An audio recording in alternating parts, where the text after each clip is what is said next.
নমস্কার বন্ধুরা, আমার হোম কুকিংয়ে আপনাদের সবাইকে স্বাগত। আজকে আমি চলে এসেছি আবার একটি নতুন রেসিপি নিয়ে। তো ভিডিওটি কোথাও স্কিপ না করে পুরোটা দেখার জন্য আপনাদের কাছে আমার একান্তভাবে অনুরোধ রইল।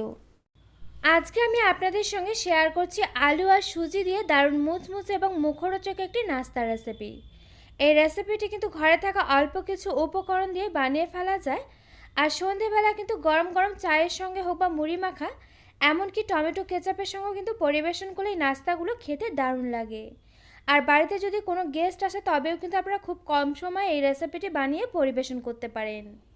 তো এই রেসিপিটি বানানোর জন্য এখানে দেখুন আমি একটি কড়া বসিয়ে দিয়েছি। কড়াটা এখানে হালকা গরম হলে এর মধ্যে আমি দিয়ে দিলাম এখানে হাফ চা চামচ পরিমাণ সর্ষে। সর্ষেটাকে একটু নেড়েচেড়ে নিয়ে ভেজে নিচ্ছি, তবে অতিরিক্ত করে কিন্তু ভেজে নেওয়ার কোনো প্রয়োজন নেই। সর্ষেটা যখন ফুটতে শুরু করবে তখন আমি এখানে দেখুন একটি কাপ মেপে, এই কাপ মেপে আমি এখানে 2 কাপ পরিমাণ জল এখানে অ্যাড করে দিচ্ছি। আর আপনারা কিন্তু কাপ হোক বা বাটি যে কোনো কিছু মেপেই কিন্তু এখানে উপকরণগুলো ব্যবহার করতে পারেন। তবে এইভাবে যদি মেপে ব্যবহার করেন তবে দেখবেন এই নাস্তাগুলো কিন্তু একেবারে পারফেক্ট তৈরি হচ্ছে। এরপর দেখুন এর মধ্যে আমি দিয়ে দিলাম এখানে স্বাদ মতো নুন। নুন দেওয়ার পর যখন জলটা এভাবে ফুটে উঠবে তখন আমি এর মধ্যে দিয়ে দিলাম এখানে 1 চা চামচ পরিমাণ কারি পাতা কুচি। এরপর আমি দেখুন যে কাপ মেপে 2 কাপ পরিমাণ জল এখানে ব্যবহার করেছিলাম, সেই কাপ মেপে এখানে আমি 1 কাপ পরিমাণ সুজি ব্যবহার করছি। সুজিটা কিন্তু এভাবে অল্প অল্প করে ঢেলে দিতে হবে আর অনবরত কিন্তু নাড়তে থাকতে হবে, নয়তো কিন্তু সুজিগুলো এখানে দলা পাকিয়ে যাবে। আর সুজিটা ঢালার আগে অবশ্যই করে কিন্তু উনুন আঁচটা একেবারে লো ফ্লেমেতে রেখে তবেই কিন্তু এই জলের মধ্যে সুজিটাকে ঢেলে দিতে হবে। সুজিটা যখন এইভাবে নেড়েচেড়ে নিতে নিতে এইভাবে দেখুন কড়া থেকে উঠে আসবে আর খুন্তিতে লেগে যাবে, ঠিক সেই সময় গ্যাসটাকে আমি অফ করে দিলাম। গ্যাসটাকে অফ করে দিয়ে দেখুন যে কাপ মেপে আমি সুজি আর জল ব্যবহার করেছিলাম সেই কাপ মেপে আমি 1 কাপ পরিমাণ এর মধ্যে দিয়ে দিচ্ছি এখানে আলু সেদ্ধ। আলু সেদ্ধটাকে আমি ম্যাশ করে নিয়েছিলাম আর এই কাপ মেপে 1 কাপ পরিমাণে দিয়ে দিলাম। এরপর দেখুন দিয়ে দিলাম এখানে চিলি ফ্লেক্স। চিলি ফ্লেক্সটা আর আলু সেদ্ধটা দিয়ে এখন আমি এগুলোকে আবার একটু নেড়েচেড়ে নিয়ে খুব ভালোভাবে ঠান্ডা করে নিলাম। আলু সেদ্ধ আর সুজিটা যখন খুব ভালোভাবে ঠান্ডা হয়ে যাবে তখন আমি এর মধ্যে দিয়ে দিচ্ছি এখানে হাফ চা চামচ পরিমাণ চাট মশলা। চাট মশলাটা দেওয়ার পর এখন আমি আলু আর সুজির সঙ্গে চাট মশলাটাকে খুব ভালোভাবে একটু এভাবে দেখুন মেখে নিচ্ছি। আর এটা কিন্তু মেখে নেওয়ার আগে বা আলু সেদ্ধটা কিন্তু এর মধ্যে দেওয়ার আগে, আলু সেদ্ধটা যখন আপনারা ম্যাশ করবেন তখন কিন্তু একটু খুব ভালোভাবে ম্যাশ করে দিতে হবে, যাতে করে এখানে আলু সেদ্ধর কোনো রকম দলা ভাব না থাকে। তো এখানে দেখুন সমস্ত কিছুর সঙ্গে আমি খুব ভালোভাবে দেখুন মেখে নিয়েছি। এরপর হাতের মধ্যে আমি খুব ভালোভাবে সাদা তেল মেখে নিয়ে দেখুন এই ডোর থেকে ছোট ছোট করে একটু লেচি কেটে নিয়ে এই নাস্তাগুলো শেপ বানিয়ে নিচ্ছি।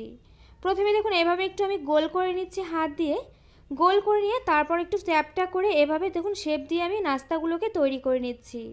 আপনারা কিন্তু আপনাদের পছন্দ মতো এগুলোকে কিন্তু যে কোনো শেপ দিয়ে নিতে পারেন। তবে এই নাস্তাগুলো যদি এরকমভাবে একটু চ্যাপটা করে বানিয়ে নেওয়া যায় নাস্তাগুলো কিন্তু খুব ভালোভাবে ভাজা হয়। আর আমার এই রেসিপিটি যদি আপনাদের কাছে ভালো লেগে থাকে অবশ্যই একটি লাইক দিয়ে কমেন্ট করে জানাতে কিন্তু ভুলবেন না, কারণ আপনাদের একটি লাইক একটি কমেন্ট কিন্তু আমাকে এরকম নতুন নতুন ভিডিও বানাতে আরও অনেক বেশি উৎসাহিত করবে। তো এখানে দেখুন আমি একে একে প্রত্যেকটি নাস্তা এভাবে বানিয়ে নিচ্ছি। আর এখানে নিশ্চয়ই আপনারা দেখেই বুঝতে পারছেন যে নাস্তাগুলো এখানে দেখতে কতটা সুন্দর লাগছে। আর এই রেসিপিটি কিন্তু আপনারা নিরামিষ দিনেও বানিয়ে ফেলতে পারেন, কারণ এর মধ্যে কিন্তু কোনো রকম পেঁয়াজ বা রসুন আমি কোনো কিছুই ব্যবহার করিনি। তো এখানে আমার নাস্তাগুলো একেবারে ভাজার জন্য রেডি হয়ে গিয়েছে। এরপর দেখুন এখানে একটি প্যান বসিয়ে দিয়েছি, প্যানের মধ্যে আমি দিয়ে দিয়েছি বেশ কিছু পরিমাণ সাদা তেল। তেলটা এখানে খুব ভালোভাবে গরম হলে এর মধ্যে আমি দিয়ে দিচ্ছি এখানে একে একে নাস্তাগুলোকে। আর এই নাস্তাগুলো কিন্তু তেলে দেওয়ার আগে অবশ্যই করে তেলটাকে খুব ভালোভাবে গরম করে নিতে হবে। এরপর যখন এভাবে নাস্তাগুলো দেওয়া হয়ে যাবে তখন আমি একটা পাশ একটু লালচে করে ভেজে নেব। তবে এই সময় আমি প্রথমে উনুন আঁচটা মিডিয়াম ফ্লেমেতে রেখে একটা পাশ ভেজে নিচ্ছি। একটা পাশ যখন হালকা লালচে রং ধরা শুরু করবে, হালকা করে একটু ভাজা হয়ে যাবে, তখন আমি উনুন আঁচটা মিডিয়াম টু লো ফ্লেমেতে রেখে এই নাস্তাগুলোকে একটু উল্টে পাল্টে নিচ্ছি। আর এই নাস্তাগুলো কিন্তু ভাজার সময় কখনোই উনুন আঁচটা একই লেভেলে রাখা যাবে না।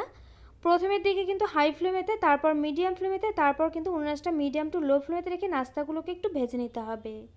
আর শেষের দিকে কিন্তু নাস্তাগুলো একটু সময় নিয়ে ভেজে নিতে হবে, কারণ শেষের দিকে যতটা সময় নিয়ে আমরা নাস্তাগুলো ভাজবো নাস্তাগুলো কিন্তু ততটাই মুচমুচে হবে। তো এখানে দেখুন একটা পাশ কিন্তু আমার আবারও ভালো করে ভাজা হয়ে গিয়েছে।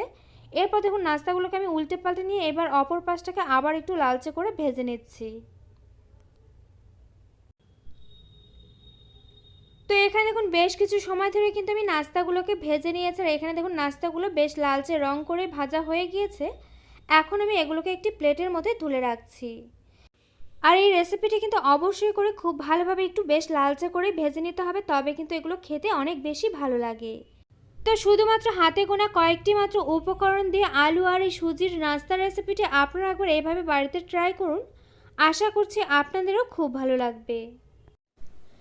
তো আমার এই রেসিপিটি আপনাদের কাছে কেমন লাগলো অবশ্যই একটি লাইক দিয়ে কমেন্ট করে জানাতে কিন্তু ভুলবেন না, কারণ আপনাদের একটি লাইক একটি কমেন্ট কিন্তু আমাকে এরকম নতুন নতুন ভিডিও বানাতে আরও অনেক বেশি উৎসাহিত করবে। পাশে থাকা বেল আইকন অবশ্যই প্রেস করে দেবেন, এতে করে আমার নিত্য নতুন ভিডিওর আপডেট আপনাদের কাছে পৌঁছে যাবে সবার আগে। তো আজকের মতো ভিডিওটা এই পর্যন্ত, আবারও পরে দেখা হচ্ছে অন্য কোনো নতুন ভিডিওর সঙ্গে। আর আমার এই ভিডিওটি শেষ পর্যন্ত দেখার জন্য আপনাকে জানাই অসংখ্য ধন্যবাদ।